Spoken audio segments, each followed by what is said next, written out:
আপনারা যারা কৃষিগুচ্ছর অ্যাডমিশন দিয়েছেন তাদের রেজাল্ট প্রকাশ করা হয়েছে।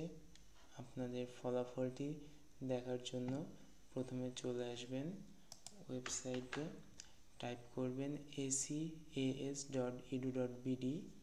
এই ওয়েবসাইটে এন্টার করার পরে আপনার মেন পেজে নিয়ে আসবে। এখান থেকে আপনার ফলাফলটি দেখার জন্য এই যে 5 নাম্বার এখানে ফলাফলে ক্লিক করবেন। করার পরে আপনার পিন নাম্বার এবং পাসওয়ার্ডটি দিবেন, দেওয়ার পরে সাইন ইন করবেন।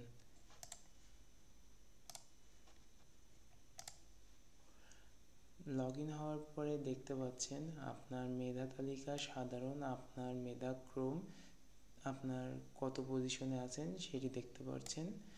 যেহেতু এটা আমার 1313 পজিশনে আছে, মোট প্রাপ্ত নাম্বার কত হয়েছে সেগুলো এখান থেকে দেখতে পারবেন। সর্বমোট স্কোর কত পেয়েছি। ভিডিওটি এই পর্যন্ত। পরবর্তী ভিডিওতে দেখাবো আপনারা কিভাবে ডিগ্রি নির্বাচন করবেন। তো ভিডিওটি ভালো লাগলে অবশ্যই সাবস্ক্রাইব করে পাশে থাকবেন। পরবর্তী ভিডিওটি সবার আগে দেখার জন্য বেল আইকনটি প্রেস করে দিবেন।